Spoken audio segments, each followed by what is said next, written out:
후처와 그가 낳은 자식들. 표도로 바블로비치는 4살 난 미자를 남의 손에 넘겨주기가 무섭게 곧 재혼을 했다. 이 두 번째의 결혼 생활은 8년 동안 계속되었다. 그는 다른 현 출신인 소피아 이바노브나라는 아주 젊은 처녀를 후처로 맞이했는데 이것은 그리 대단치 않은 사업상의 일로 어느 유태인과 함께 그곳에 갔을 때 이루어진 일이었다. 표도로 파블로비치는 주색 잡기를 비롯하여 온갖 못된 짓은 다 하고 다니면서도 자기의 재산을 늘리는 일만큼은 잠시도 게을리하지 않았다. 물론 그는 늘 뜻듣지 못한 수단을 사용하기는 했지만 그래도 자기의 사업만큼은 썩 훌륭하게 꾸려 나갔다. 소피아 이바노브나는 본래 어떤 보자 신부의 딸로서 어려서 부모를 잃고 이른바 고아가 되어 이름 있고 부유한 어느 장군의 미망인의 집에서 자라났다. 이 장군 미망인인 보로호바 부인은 그녀의 은인이며 보호자인 동시에 또한 박해자이기도 했다. 자세한 것은 알 수 없지만 나는 이 상냥하고 온순한 수줍은 처녀가 무엇 때문인지 한 번은 헛간 속에 들어가 목을 메어 자살하려다가 구출된 일이 있었다는 이야기를 들은 적이 있다. 이 부인은 겉보기엔 그리 심술궂은 사람인 것 같지 않았지만 무위도식을 일삼는 나태하고 안일한 생활로 말미암아 고집불통인 폭군으로 변해 있었고 그토록 이 처녀는 노파의 변덕과 끊임없는 잔소리를 견뎌낼 수 없을 지경이었던 것이다. 표들로 바블로비치가 이 처녀에게 청혼을 하자 장군 부인은 여러 가지로 뒷조사를 해본 다음 결국 퇴짜를 놓고 말았다.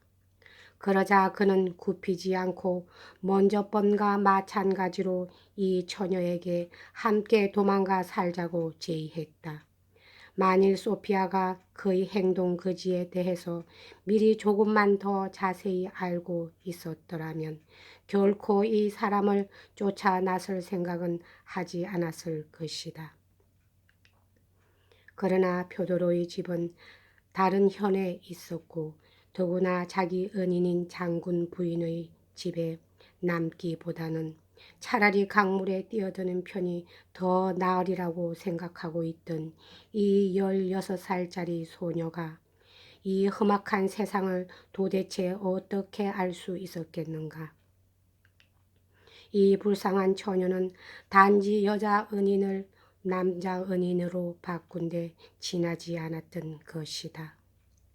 장군 부인은 이 사실을 알고 노발대발하여 지 참금은커녕 두 사람에게 악담과 저주만 늘어놓았기 때문에 이번 결혼에서 표도로 파블로비치는 한 푼도 받아내지를 못했다. 그렇지만 그도 이번만큼은 재산을 탐내서 결혼한 것이 아니라 이 처녀의 눈부신 아름다움에 반한 것이었다. 여태까지 난잡한 계집들만 상대해 온 엄탕한 호색하니 이 처녀의 순진무구한 미모에 강렬한 인상을 받아 완전히 매혹당하고 말았던 것이다. 그 티 없이 맑고 순진한 눈이 마치 면도날처럼 내 영혼을 그때 싹 베어버리고 말았지. 그는 그 징그러운 소리로 낄낄대면서 훗날 곧잘 이렇게 말하곤 하였다. 하기는 보이지 않았을 것이다.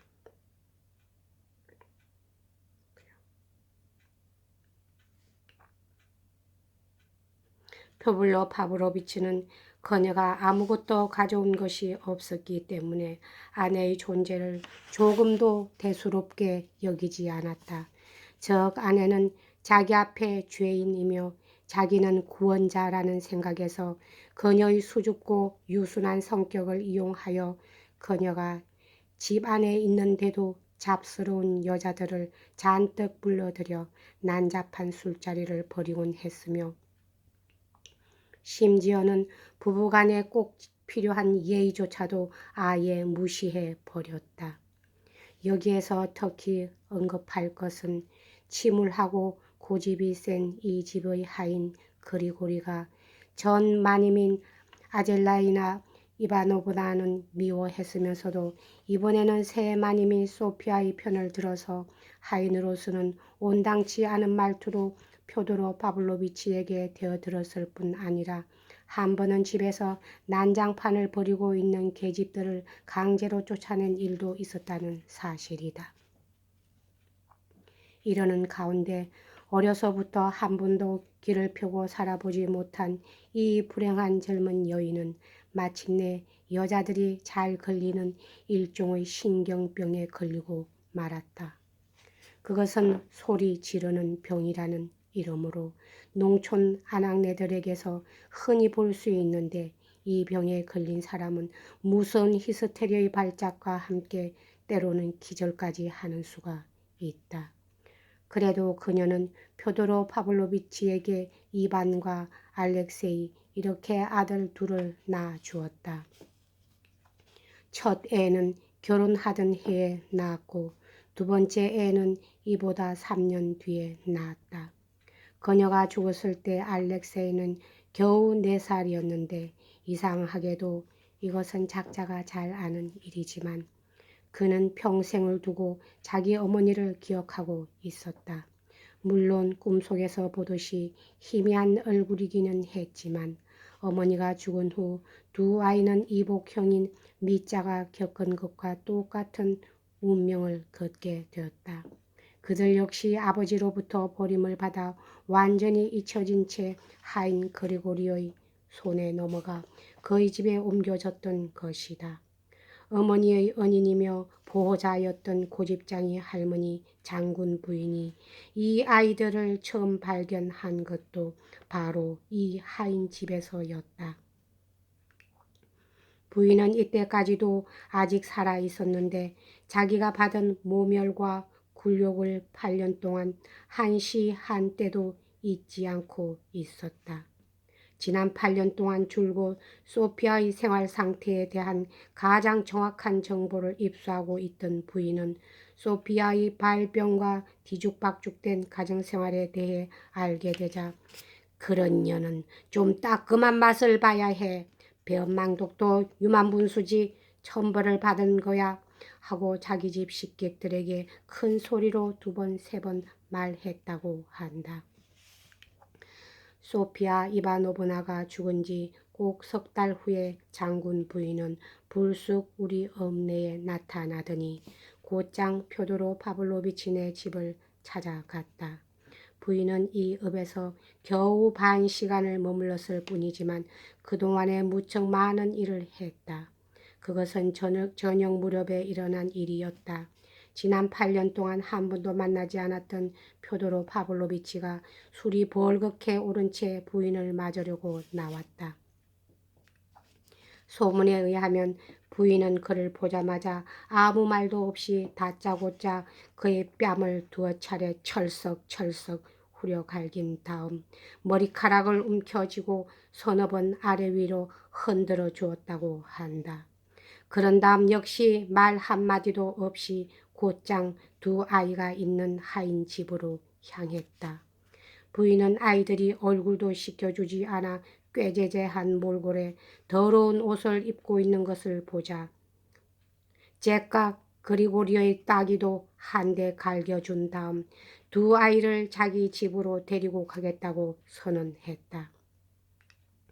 그리고는 2 아이를 다묘에 둘둘 말아 마차에 싣고서 자기가 사는 도시로 데려가 버렸다. 그리고리는 충성스런 노예처럼 이 봉변을 꾹 참고 불평 한마디 하지 않았을 뿐 아니라 늙은 부인을 마차까지 모셔다 드리면서 감격스런 목소리로 마님의 선행은 반드시 보답을 받을 겁니다.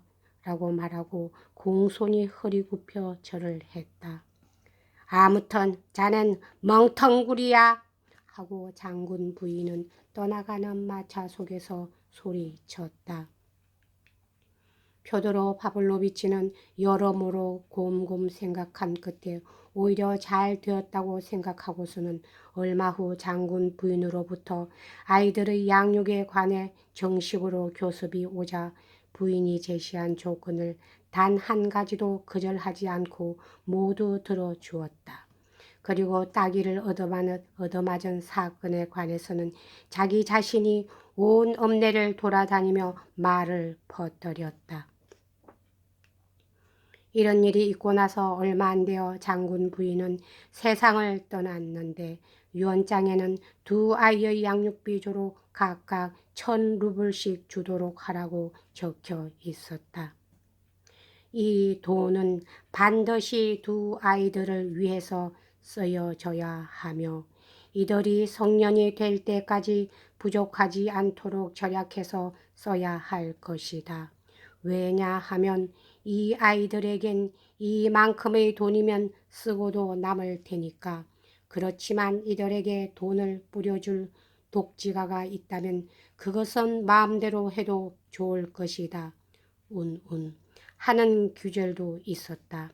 나는 이 유언장을 직접 읽어보지는 못했지만 들은 바에 의하면 이 유언장은 이상과 같이 어딘가 이상하고 꽤 독특한 문체로 쓰여져 있었다고 한다.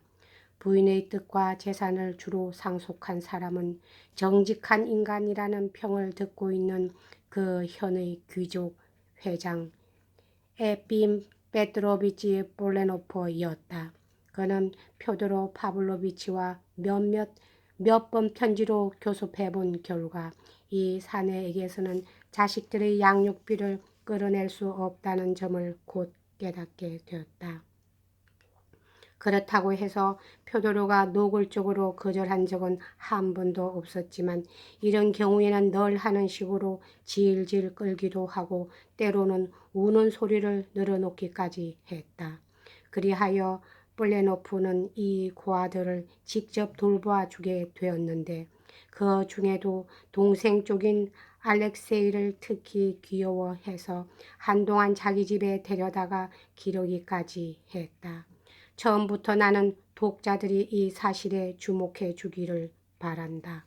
만일 지금은 모두 청년이 된 이 아이들이 자기들의 양육과 교육에 관해 일생 동안 감사를 드려야 할 사람이 있다면 그것은 이 세상에 찾아보기 힘들 만큼 고결하고 인정 많은 이 예빈 페트로비치 볼레노프일 것이다.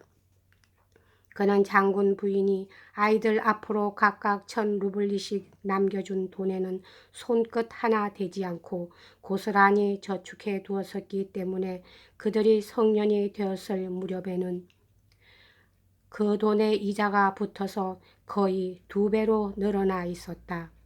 볼레노프는 이 아이들의 양육비를 자기 손으로 썼으며 한 아이 앞에 1,000루블리씩 이상씩 들어간 것은 말할 것도 없다. 여기서 나는 그들의 유년기와 소년기에 관한 이야기는 잠시 뒤로 미루고 가장 중요한 점 몇 가지만을 이야기하기로 하겠다.